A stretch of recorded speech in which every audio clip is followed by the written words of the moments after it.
What's up everybody, CJ Thomas, STL Fitness Bootcamp, and today I wanted to talk to you a little bit about reading a nutrition label. And this topic came up for me recently when I went to a 5K. We went to the Commitment Day 5K run January 1st, and that's supposed to kick the year off right. And so we get down with the run, everybody's happy, everybody's smiling, you know. We just ran that 5K, we started the year off right. And then you got your announcer there, the MC, kind of going like, okay, very good, guys. You know, we got plenty of snacks for you inside. You just burned a lot of calories. Go put those calories back in your body. And it's like, okay. And I already know because I've been to other runs and I know what I'm heading into, but I get frustrated every time. I've done this at 5Ks, at half marathons, at full marathons, and it's the same way every time. What do they have at the finish line? Junk food. So let me show you right here what I'm talking about, okay? So, this was the item of choice there at the end of the race. So we've got a Cliff protein bar here, and I'm not necessarily picking on Cliff because there's a lot of crap bars out there. There's probably a few good ones too, but they are few and far between, guys. So what we're looking at here is the Cliff protein bar. So you can see it first thing, that's what they're advertising right up front, 20 grams of protein. Protein! We need protein! So much protein! Okay. Well, basically, this is another thing that kind of gets under my skin because protein in and of itself is not necessarily healthy if it's coming from crap sources, guys. So what do we look for on a nutrition label? If you turn this guy over here, we will look at the nutrition facts. And you guys are used to seeing these numbers probably. This is not your first time looking at a nutrition label. But what you probably look at and what I look at are probably two different things. So the first thing most people will go to is right here. We've got to check those calories, right? So calories, 270 calories. We're checking total fat. We're checking, you know, total carbs in here. Can't have too many of those carbs. And of course, we got our 20 grams of protein over there. Big deal.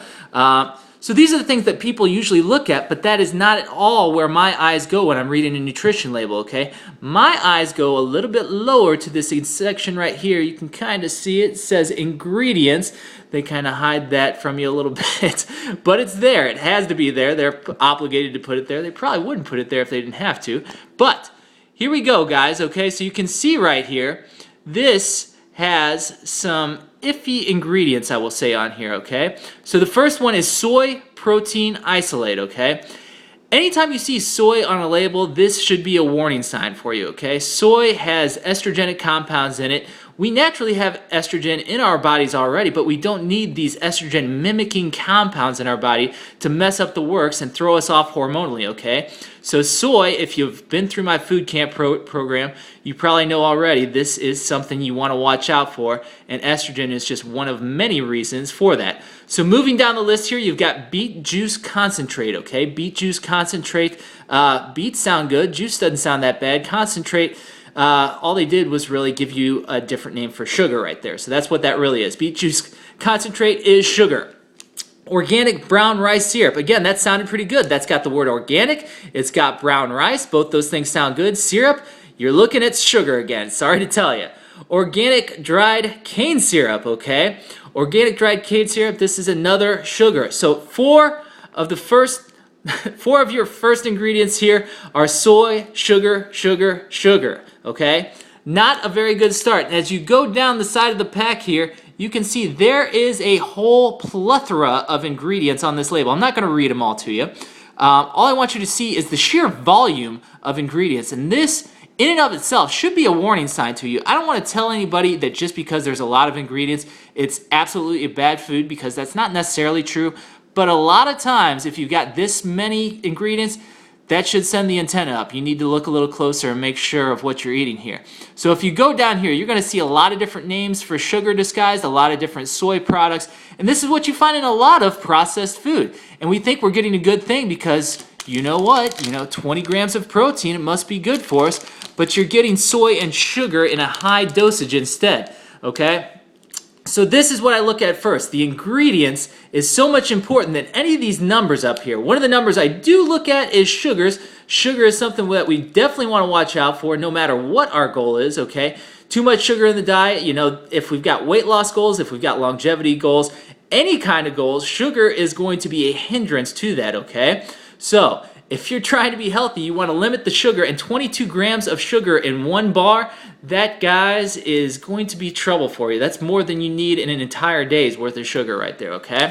So, the Cliff Protein Bar, this is not what I would consider a great, healthy food to get you back in shape after a race, okay? This is something I shied away from. Fortunately, they did have bananas on site, so I was able to get a banana. They also had a waffle stand on site, which was the first time I'd ever seen that. So I give them points for being creative and trying to create a nice thing for the runners who maybe don't know any better, but you and I, we know a little better than this stuff, so hopefully we don't fall into these traps. So before I let you go, I wanted to show you, just for contrast here, one other food product that I have handy right here. Organic hemp protein powder. So you want your protein? Here's a good source of protein, guys, okay? This has another label that I look for, USDA organic. That label means it's quality. You've got non-GMO verified, that means it's quality. And again, those labels in and of themselves don't necessarily ensure a great product, but they are two things that I do look for. Again, what am I looking for when we go to this nutritional label here, okay? Not the numbers, don't care about the numbers. I am looking for ingredients, and this says raw, cold milled organic hemp protein powder. One singular ingredient. That's the kind of stuff I like. That stuff, just because it's one ingredient doesn't mean it's necessarily good if you get a terrible ingredient. But I know exactly what's in this now, okay? I know it's organic, I know it's not GMO, and I know this is organic hemp protein fiber, and they didn't hide any extra sugars or anything else in there on me.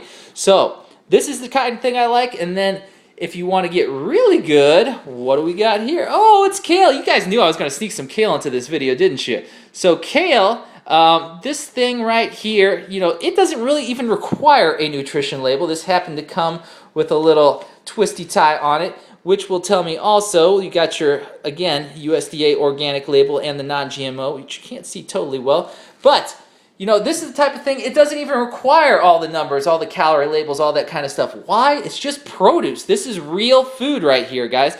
This is the kind of thing you need more of in your life. Right here, bad. Right here, good. Kale, we like you, kale. Okay, guys, so hopefully that clears up a little bit of the confusion that we see, with the nutrition label. There's a lot of numbers there designed to throw you off track, but check those ingredient labels first and see what's really in your food. Okay, guys, thanks for watching this video. If you got more comments or questions about how to read labels or about anything related to health, nutrition, that kind of stuff, hit me up in the comments. I love to hear it. CJ Thomas at stlfitnessbootcamp.com. Thanks, guys. Take care.